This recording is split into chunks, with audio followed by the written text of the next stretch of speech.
Okay, so last session हम लोग ने देखा that we were solving this question, right? That is the number of men out number women. जो हम लोग ने देखा कि हर स्टेट में, मतलब इंडिया में, मेन का नंबर कंपैरेटिवली वुमेन से ज्यादा है। So what are they asking, is this condition same in the entire states of India? के हर स्टेट में क्या ऐसा ही सिचुएशन है? तो आपको एक रिसर्च करना पड़ेगा बेसिकली, कि आप अभी का कोई भी रिसर्च देख सकते हो एक स्टेट पे जहाँ पे कैसा नंबर है। तो ऐसा नहीं है। Recently it was more in Kerala में number of women was comparatively more.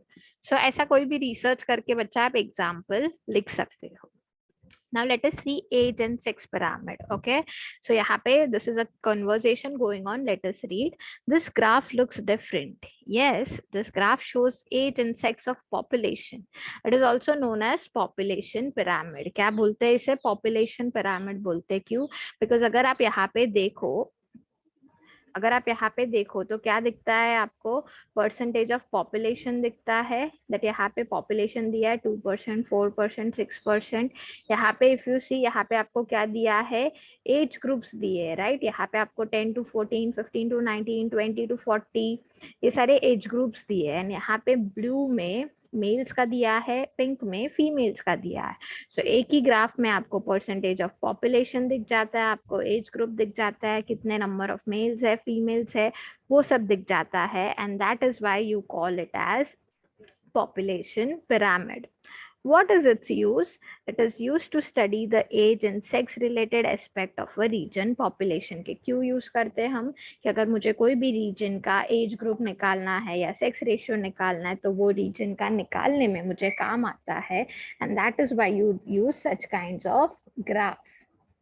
Does that mean that we cannot know the number of, that we can know the number of percentage of various age group of male and female in our country? Yes, of course. This helps you to know the proportion of children, youth, old and people in our country. के या ऐसे graph से हमें सारे ही लोगों के age group के बारे में, पॉपुलेशन के बारे में समझ जाता है. In this pyramid we can see that the number of young people is more. चलो पहले वो हम देखते हैं, फिर वो पढ़ते हैं. So यहाँ पे if you see for Brazil, देखो यहाँ पे 0 to 20 वाला एज ग्रुप देखो, तो ये 4% के अंदर है, बट 4 के थोड़ा सा नजदीक है वहां. वेर इन यहाँ पे अगर आप देखो तो ये 4 से थोड़ा दूर है. मतलब क्या? कि ये वाला जो पार्ट है मेल्स का, वो ज्यादा है. So if you see in the age group of 0 to 9, the number of males are more as compared to female. फिर यहाँ पे भी if you see for 10 to 14, ये 4% से आगे जा रहा है मेल्स वाला. बट यहाँ पे if you see for 10 to 14, ये टच हो रहा है 4% को. यहाँ पे भी ये 4% से ज्यादा आगे गया है 15 to 19 वाला, बट ये 4% से थोड़ा ही आगे गया है. यहाँ पे इफ यू सी, ये 4% के अंदर है, ये 4% से ज्यादा है. तो एक क्या कंक्लूजन हम निकाल सकते हैं? For 0 to 4 till 20 to 24 age group, the number of males is comparatively more as compared to females in Brazil. फिर अगर आप ये वाला पार्ट देखो 30 to 34, तो ये क्या है? 4% के आगे है, ये भी 4% के आगे है, तो ये थोड़ा बहुत सेम है. फिर यहाँ पे आप ये देखो तो ये टच हो रहा है लाइन को, 4% को, ये थोड़ा सा पीछे है. तो कौन से एज ग्रुप की बात कर रहे हैं हम? 35 to 39. फिर ये वाला अगर आप देखो, सो अगेन 40 to 44, यहाँ पे it is equal, comparatively equal. तो आप क्या बोल सकते हो कि ये जो मिडिल एज वाला ग्रुप है 30 to 34 से लेके 50 to 59 वाला, वो एज ग्रुप में क्या है? कंपेरेटिवली इट इज इक्वल, और the number of females are more. फिर यहाँ पे इफ यू सी, यहाँ पे if you see 80 to 84, 75 to 79 वाला एज ग्रुप, यहाँ पे ब्लू कम है कंपैरेटिवली टू पिंक. यहाँ पे भी देखो पिंक ज्यादा है, ये कम है. पिंक ज्यादा है, ब्लू कम है. एंड 90 to 94 में तो ब्लू है ही नहीं एंड पिंक है. So what conclusion you can come on to? That age पर जो मतलब जो 70 to 74 एज ग्रुप से आगे जो बढ़ रहा है 70 to 90 में, उसमें कंपैरेटिवली फीमेल्स का नंबर ज्यादा है एज कंपेयर टू मेल्स. समझा how you can read this map, how you can read this graph? Similarly you have for India. India में भी यहाँ पे इफ यू सी 4% के कितना आगे है 0 to 4 वाला एज ग्रुप, बट यहाँ पे 4% से थोड़ा ही आगे है। यहाँ पे भी फ्यू सी 4% के आगे आगे है, बट यहाँ पे अगर आप देखो तो 4% से थोड़ा ही आगे है।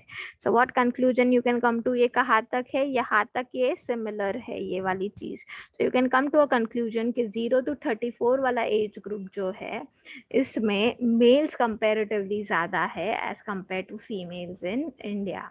फिर ये आप पोर्शन देखो तो यहाँ पे इट इज कंपेरेटिवली इक्वल, 2% के थोड़ा आगे, 2% के थोड़ा नहीं, यहाँ पे भी मेल्स का कंपेरेटिवली ज्यादा है। यहाँ पे भी आप देखो ये वाला आगे है, ये वाला कम है। तो जो मिडिल एज ग्रुप है यहाँ तक इट इज ऑलमोस्ट सेम, ये वाला लाइन सेम है। तो 30 से लेके ये वाला एज ग्रुप कितना है, 59 to 59, 55 to 59। तो जो मिडिल एज ग्रुप है उसमें भी मेल्स का ज्यादा है, बट यहाँ पे यू सी यहाँ से इट इज इक्वल। ये 2 के थोड़ा अंदर है, 2 के थोड़ा अंदर है, फिर ये इक्वल इक्वल इक्वल इक्वल दिख रहा है। तो यहाँ से वी कैन कंक्लूड कि जो 65 to 59 वाला एज ग्रुप है से 90 to 94, यहाँ पे we have equal number of population for males and females. तो समझ रहा है कैसे पढ़ते हैं ये वाले ग्राफ। तो यहाँ पे क्या पूछा है लास्ट में देखो, in this pyramid we can see that the number of young people is more in both the countries, right. Young people का पॉपुलेशन दोनों ही कंट्री में ज्यादा है। यहाँ पे भी अगर आप देखो 20 to 25 वाला एज ग्रुप 25 से लेके 40 तक, तो ये 4% के आगे है, एंड यहाँ पे तो 4% से ज्यादा ही आगे है। तो जो यंग पॉपुलेशन है वो कंपेरेटिवली ज्यादा है, but the proportion of children is more in India, while proportion of people in the age group than 80 years India is more in Brazil. के 80 इयर्स में क्या है, 80 इयर्स जो ओल्ड पॉपुलेशन है वो कंपेरेटिवली हमारे पास ज्यादा है as compare to Brazil. And जो यंग पॉपुलेशन देखो वो भी ज्यादा है, देखो 0 to 15 19 वाला है, तो ये 4% से आगे जा रहा है, बट यहाँ पे 4% के कम है। See, considering the age of population, Brazil population is getting slowly older, but in India the situation is different.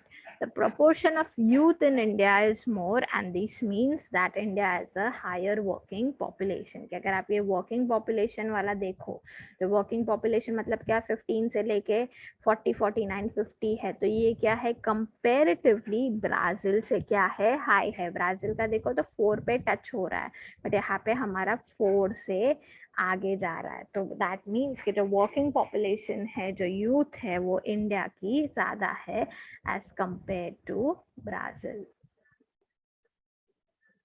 Now we will see population growth rate. Okay, वो क्या होता है, let us see what do this graph shows. This graph shows the growth rate of a population of Brazil and India. के growth rate, population का growth कैसे हो रहा है वो बता रहा है। Oh, but here the graph line is going down, right? दोनों में, ब्राजील में तो पूरा डिक्रीज हो रहा है, इंडिया में तो भी चलो फ्लक्चुएशंस है, मतलब एक जगह पे स्टेबल है, फिर डिक्रीज हो रहा है। ब्राजील का if you see it is going continuously down.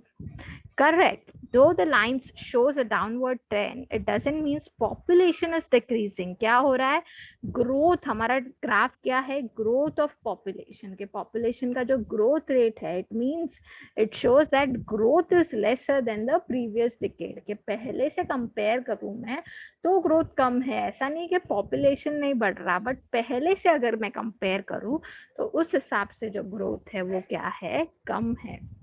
Does that mean Brazil population is decreasing? No, this doesn't mean that the growth is less.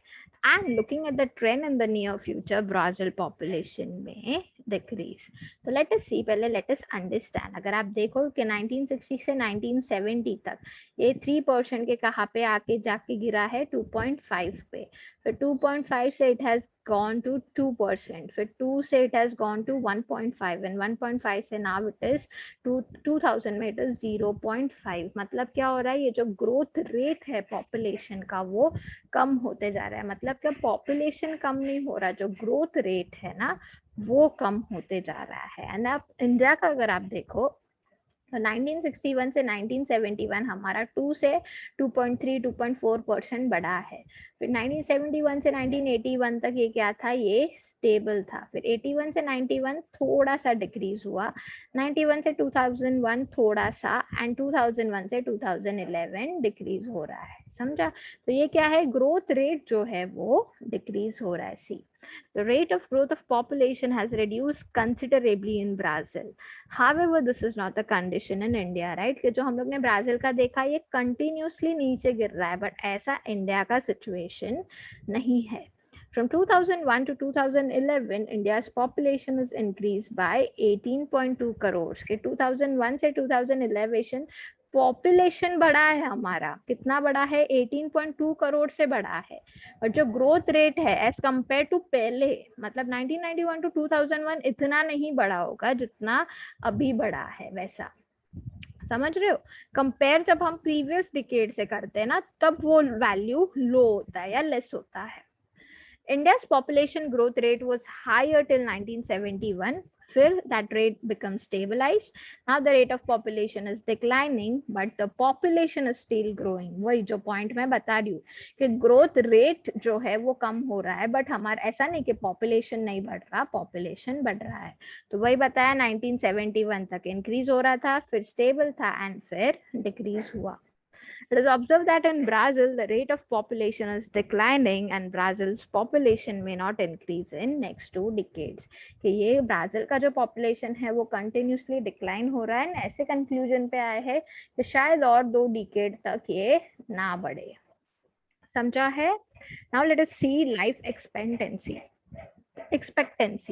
Expectancy हम किसे बोलते हैं, लाइफ एक्सपेक्टेंसी?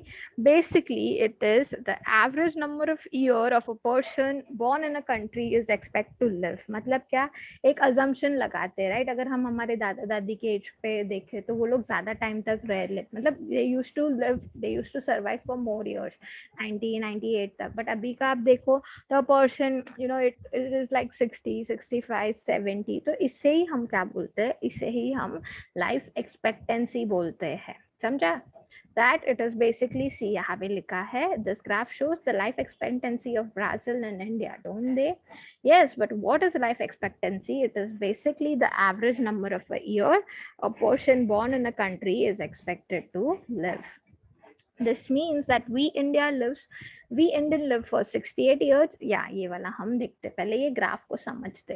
तो अगर आप देखो तो 1960 में ब्राजील का जो पर्सन है वो 54 इयर्स तक ही, मतलब ऐसा बोलते थे कि चलो उनका लाइफ स्पैन होगा। फिर 1970 में वो नंबर बढ़ा, फिर 59 से 62 हुआ, 62 से 65 हुआ, 70 73 एंड 75। तो 1960 से 2016 तक देखो बच्चा, तो ये क्या है, ये बढ़ता ही जा रहा है। बट अगर आप इंडिया का देखो, इंडिया का भी वही है, इंडिया का भी लाइफ एक्सपेक्टेंसी बढ़ रहा है। 1961 में इसमें 41 था, 41 का 48 हुआ, 48 का 54 हुआ, 54 का 58 हुआ, and now in 2016 we are at 68। So comparatively India and Brazil दोनों का ही बढ़ रहा है। बट बच्चा इंडिया का आप देखो तो हम ब्राजील से पीछे है, भले ही दोनों का बढ़ रहा है बट उनका वैल्यू ज्यादा है। देखो 60 में उनका 54 था, 54 का 59 हुआ, हमारा 41 था, 41 का 48। तो 41 और 54 वैल्यू कम है ना, इसीलिए कंपेरेटिवली ब्राजील से हमारा कम है। बट नो डाउट दोनों का ही लाइफ एक्सपेक्टेंसी बढ़ रहा है। समझ रहे हो? यहाँ पे अगर आप देखो 41 टू 48, राइट, तो हमारा बढ़ा, 48 टू 54 उनका भी बढ़ रहा है, बट उनके वैल्यूज हमसे ज्यादा है, एंड इसीलिए 2016 में उनका लाइफ एक्सपेक्टेंसी है 75 एंड हमारा 2016 में हमारा लाइफ एक्सपेक्टेंसी है 68. So this means that India lives for 68 years on an average and Brazil can live up to 75. The life expectancy of India was around 41 years in 1960, but now it has increased and it will increase in future too. कि 60 में देखो, 1960 में तो कितना था India का, 1960 में 41% था, एंड वो अभी तक बढ़ ही रहा है, एंड लाइफ में आगे फ्यूचर में भी वो बढ़ेगा। See increase in life expectancy is an indicator of development of the society, right? कि एक लाइफ एक्सपेक्टेंसी एक रीजन का बढ़ रहा है, वो क्या इंडिकेट करता है? वो ये इंडिकेट करता है कि वो सोसाइटी का क्या हो रहा है, डेवलपमेंट हो रहा है, राइट? क्यों डेवलपमेंट हो रहा है? अगर अच्छी फैसिलिटीज प्रोवाइड कर रहे हैं, अच्छा न्यूट्रिशन प्रोवाइड कर रहे हो आप पर्सन को, तो उसका हेल्थ बढ़ेगा, एंड हेल्थ बढ़ेगा तो उसकी लाइफ एक्सपेक्टेंसी बढ़ेगी। मतलब क्या? जब आप अच्छी फैसिलिटी प्रोवाइड करते हो, वो पर्सन अच्छा खाना खाता है, अच्छा न्यूट्रिशन वैल्यू गेन करता है, तो उसकी लाइफ एक्सपेक्टेंसी बढ़ती है। Improvement in medical facilities, progress in medical field, access to nutritious food leads to an increase in average life expectancy। जो मैंने बताया अभी कि मेडिकल फैसिलिटीज में इंक्रीज होना चाहिए, मेडिकल फील्ड में प्रोग्रेस होना चाहिए, एंड एक जो है कि पर्सन को एक्सेस होना चाहिए। एक्सेस मतलब क्या? उसको मिलना चाहिए nutritious food. In most of the developing countries, life expectancy is still less, but with social economic development, it is increasing. अभी हम लोग ने इंडिया और ब्राजील का देखा, लाइफ एक्सपेक्टेंसी बढ़ रहा था दोनों का ही, बट ऐसा हर एक कंट्री में नहीं है। अभी भी हर एक कंट्री में लाइफ एक्सपेक्टेंसी क्या है, लोगों का कम हो रहा है, but with little little development, with little little facilities, वो भी क्या होगा, इंक्रीज होगा। हाँ, लेट अस सी लिटरेसी रेट। लिटरेसी रेट क्या होता है बच्चा? कि एक कंट्री में कितना लोगों ने पढ़ाई किया है, कितने लोग पढ़े लिखे हैं, is basically what you mean by literacy rate. तो यहाँ पे इफ यू सी 1961 में इट वाज 74%, ठीक है। फिर 1991 में 80% हुआ, फिर 86, 91, 92, तो मतलब लास्ट में 2016 तक 92% लोग ब्राजील के पढ़े लिखे हैं, which is a good sign. 61 से मतलब it is continuously increasing. Where in आप इंडिया का भी देखो, सो 2016 तक 72% ऐसे थे जो पढ़े लिखे थे। यहाँ पे हमारा भी वैल्यू इंक्रीज हो रहा है, it is 40, 48, 61, 69 and 72। But again if you see comparatively to Brazil, हमारा कम है। क्यों? बिकॉज उनका वैल्यू ही ज्यादा है। देखो 1961 में उनका वैल्यू ही 74 था, तो 74 से 80 बढ़ा, अच्छा है, 6% बढ़ा। यहाँ पे हमारा देखो 40 to 48, हमारा तो 8% बढ़ा। समझ रहे हो? बट बच्चा हमारा वैल्यू कम है, हमारा जब 40 है उनका 74 है, एंड इसीलिए कंपेरेटिवली अगर ब्राजील से कंपेयर करें तो हमारा लिटरेसी रेट उनसे कम है। बट ओवरऑल देखा जाए तो दोनों ही कंट्रीज का लिटरेसी रेट बढ़ रहा है। Is it clear everyone? Okay, now let us quickly see the question answer part.